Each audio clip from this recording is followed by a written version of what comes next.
Olá! Hoje a nossa equipe irá falar sobre os tipos de indústrias. Como sabemos, as indústrias são locais de transformação de qualquer matéria-prima em objetos prontos para o consumo.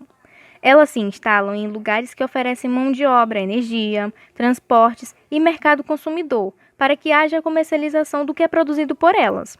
Aqui no Brasil existem várias indústrias importantes, a Petrobras, Vale e Ambev, e no mundo, como a Samsung e a Coca-Cola, entre outras. Elas também podem ser classificadas, e entre essas classificações estão as indústrias de base, também chamadas de bens de produção. As indústrias de base transformam matéria-prima bruta, ou seja, aquela encontrada diretamente no meio natural, em matéria-prima processada, que será usada por outros ramos industriais, constituindo assim como uma base. Dessa forma, esse tipo de fábrica produz equipamentos, ferramentas e máquinas para outros setores, que serão usados em outras indústrias dos setores. E os principais exemplos desse tipo são as indústrias madeireiras, mineradoras e metalúrgicas. Agora irei falar das indústrias leves ou de bens de consumo.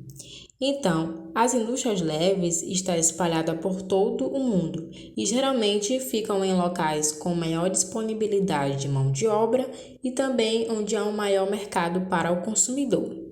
Diante disso, essa utilização e a conservação desses produtos se divide em dois, em bens duráveis e bens não duráveis, onde os bens duráveis eles demandam um certo tempo para serem produzidos. E entre eles são os automobilistas, que está os automóveis, a moveleira, que é a produção de móveis, e os materiais elétricos também. Já os de bens de consumo não duráveis estão os alimentícios, os cosméticos, os têxteis e também os de vestiário. Agora eu vou falar algumas curiosidades. Então, não há uma certa precisão em dizer o que é e o que não é um produto durável, até porque algumas empresas ou algumas indústrias utilizam os bens de produção e os bens de consumo. Então, um exemplo, uma pessoa vai numa loja e compra um computador, e o intuito dessa pessoa é garantir uma renda com esse computador. Isso é característico de indústrias com capital. Já uma pessoa que vai numa loja e compra um computador apenas para o seu consumo pessoal, isso é característico de uma indústria de bens de consumo. Então, por isso, há essa divergência entre o que é e o que não é um produto durável. E é isso, espero que tenha entendido.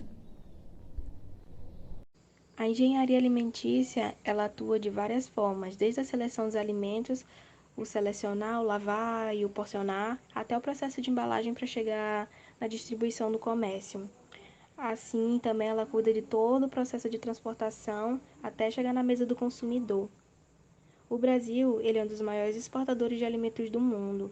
Em 2020, os Estados Unidos dominou o ranking com 138 milhões de toneladas de alimentos e o Brasil ficou logo em segundo lugar com 122 milhões.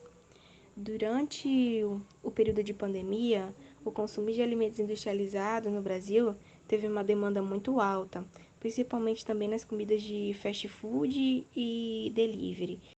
Indústria energética.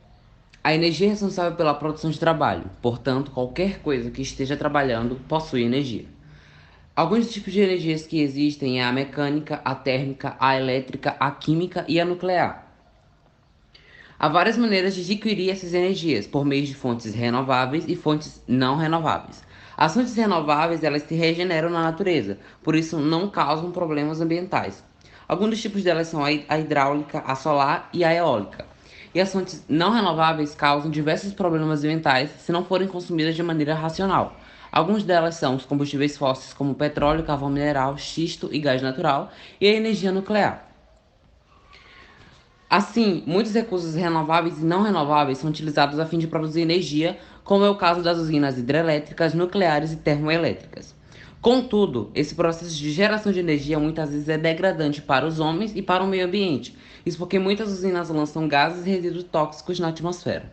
As indústrias de bens de capital atuam no sentido de prover elementos para as companhias de outros segmentos, como indústria pesada e as de bens de consumo. podem ser responsáveis pela produção de recursos a serem utilizados para complementar a produção de um bem de consumo, rodas de carro, por exemplo. Em outro aspecto, sua produção pode ser utilizada pela indústria pesada, máquinas para extração de minério, outro exemplo. Devido à ampla gama de serviços das indústrias de bens de capital, especialistas costumam enquadrá-las como um tipo de indústria de base pesada. As companhias que atuam com bens de capital são muitas vezes consideradas como alicerces do setor industrial de manufatura. Assim, o investimento nesse segmento demonstra-se fundamental tanto para o serviço de campo estatal como para o privado, pois possui valor intrínseco referente à segurança, independência, aumento e mantimento na concorrência da economia, gerando benefícios em larga escala. Indústria de transformação. O que é uma indústria de transformação? É aquela que transforma um material primário em um produto final ou um intermediário destinado a outra indústria de transformação. Existem 3 tipos de indústrias de transformação, sendo elas as indústrias de base, as indústrias de bens intermediários e as indústrias de bens de consumo. As indústrias de base transformam a matéria-prima bruta em matéria-prima para ser utilizadas por outras indústrias e sem consumo direto dos produtos. As indústrias intermediárias, elas produzem máquinas e equipamentos para outras indústrias. As indústrias de bens de consumo produzem bens voltados diretamente para o consumidor. Podem ser divididas em indústrias de bens de consumo não duráveis e bens de consumo duráveis. Bom, agora eu vou falar sobre indústria extrativa. O extrativismo é a atividade de extrair da natureza os recursos que estão à disposição do homem. Ele também é considerado a atividade econômica mais antiga. E agora eu vou citar alguns exemplos de extrativismo, que é o vegetal, o animal e o mineral. O extrativismo vegetal, como o próprio nome já fala, é a retirada de produtos vegetais, como a madeira, as frutas, as sementes, enfim. Tem também o extrativismo animal, que é a pesca, da qual o homem extrai da natureza o peixe, que no Brasil essa é uma atividade legal. E tem também a caça. A caça, ela já é uma atividade ilegal, proibida. E tem, por último, o extrativismo mineral, que são encontrados no subsolo ou realizado pelo garimpo, de forma tradicional, com equipamentos rudimentares.